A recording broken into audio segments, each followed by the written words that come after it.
Hey, Cassie Howard here and Jenna. And Jenna was telling me something, and I wanted her to share it. So go ahead and share us that story about boats really quick. So, Burning the Boats. If you guys remember a couple years ago, it was King and Country came out with a song and it was Burning the Boats. We'll attach the link down in the comments so you can listen to it.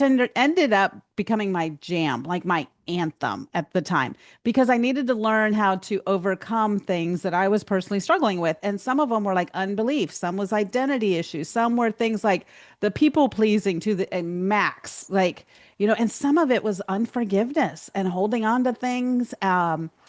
Oh my gosh, there's like a list of things. If I would like give you, I got a list. Okay. I think if you're watching, you probably have a list too. So I had the opportunity to go to Australia and it was right after COVID. And I was there as a speaker and a trainer. And they had said at the time, I was working with corporate staff in Australia. They wanted me to come in and to work with the ambassadors on the ground, who are absolutely incredible. I absolutely love them. I love you. I see you. Oi, oi, oi. Okay. Um, and had an amazing time, met amazing people. And one of the last days of my trainings, I got to share about burning the boats. So God had actually like downloaded to me this message and this training, and it was on the song, which was perfect because I was allowed to play it the whole entirety in the event, and it was beautiful. But the whole premise was that there are things in life that happen. And as you're navigating those things, it really is burning the boats because in order to burn the boats, it frees you up to move into the next level. And so that day in that room, we shared the message. I walked with them through the story of the conquistadors. We could share that too. But in the end, it's about finding the treasure. But this is the secret. You are the treasure.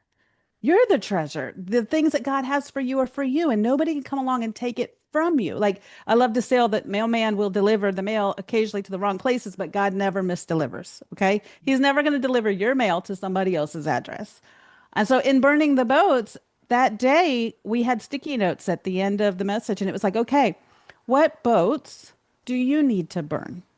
What are the things that have been holding you back from your destiny, from the purpose and the plans that God has for you? Jeremiah 29:11, the plans that I have for you to prosper and not perish, plans to give you hope and an amazing future. But do we actually believe that to be true? Like, what if you actually walked in that? What if you walked into the authority and the identity of who you are is who he says you are without question or doubt? Like not letting doubt take us out. That is so important. And so we wrote on those sticky notes, everyone in the room wrote something that was holding them back, something they had to let go of, something that they needed to forgive somebody for, something that they needed to just release. And you could feel the whole shift in the room. It was like just this overwhelming peace and like this break started to happen. And so burning your boats today could be the single greatest thing that you do, not just for your business. Yes, it is important, but also for you personally as an individual, learning how to walk in forgiveness, how to not be offended, how to be willing to learn new things, to lay down the old ways, burn that boat, and be willing to pick up and build something new. Build a new boat, a boot, build a new boat. I love it. So that's Oh, like the short, brief version of it. version of it. But it Mhm. was such an incredible opportunity and one that Plexus allowed me to have and just to get the opportunity to do ministry worldwide around the world.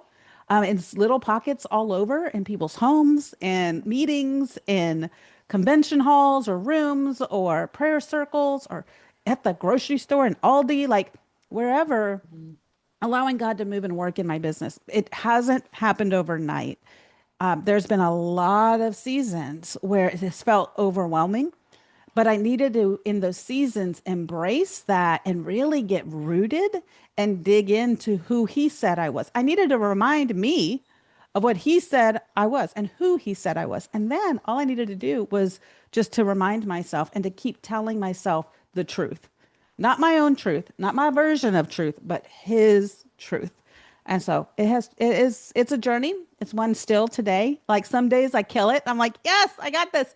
Other days there's a trigger. There's something that happens and I'm like, oh, but I recognize it faster and I'm able to like shut down the lie and replace it with God's truth. So I'm burning boats left and right constantly. Yeah, every day. And I feel like that's every day that, anybody that's watching this, like that could be your challenge today. So I'm ending with a challenge. Figure out Yes. what boat you need to burn today and burn it now. Write it down on a piece of paper. And if it is burning it in front of you, do it. If it's Burn throwing it. it away, do it. Whatever that is, make sure that you physically see that it's gone. Yeah.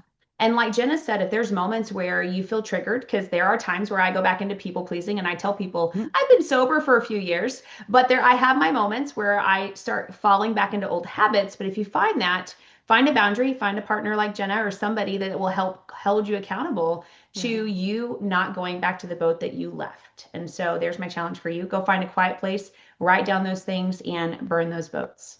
Amen. Burn it. Burn it, girl.